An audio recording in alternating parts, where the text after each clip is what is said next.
abantu benshi ariko ntibabizi, bakeneye kumenya urukundo rw'Umukiza. Igihe n'iki ngo bose bamumenye.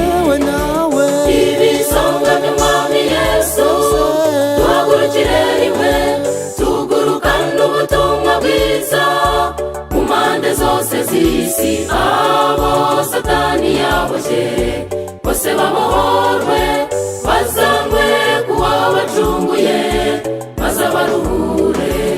Ibisonga by'Umwami Yesu tuhagurukire rimwe, tugurukane ubutumwa bwiza mu mpande zose z'isi. Abo Satani yaboshye bose babohorwe, bazanywe kuwabacunguye maze abaruhure.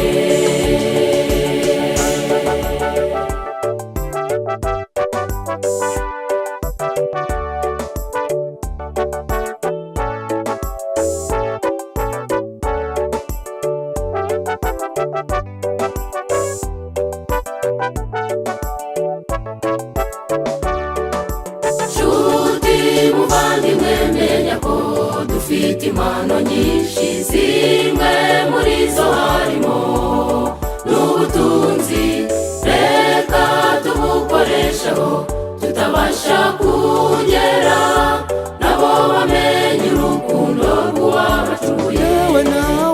Ibisonga by'Umwami Yesu tuhagurukire rimwe, tugurukane ubutumwa bwiza mu mpande zose z'isi. Abo Satani yaboshye bose babohorwe, bazanywe kuwabacunguye maze abaruhure. Ibisonga by'Umwami Yesu tuhagurukire rimwe, tugurukane ubutumwa bwiza mu mpande zose z'isi. Abo Satani yaboshye bose babohorwe, bazanywe kuwabacunguye maze abaruhure.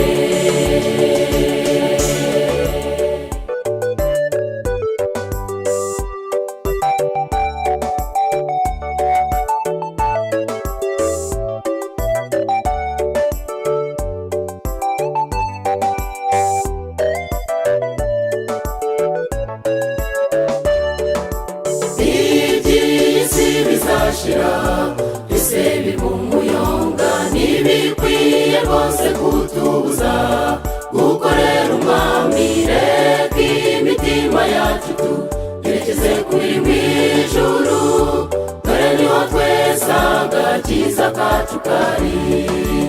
Ibisonga by'Umwami Yesu tuhagurukire rimwe, tugurukane ubutumwa bwiza mu mpande zose z'isi. Abo Satani yaboshye bose babohorwe, bazanywe kuwabacunguye maze abaruhure.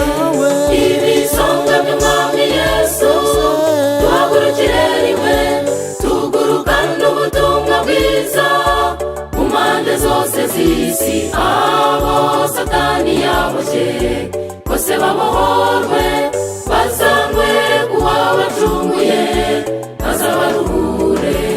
Abo Satani yaboshye bose babohorwe,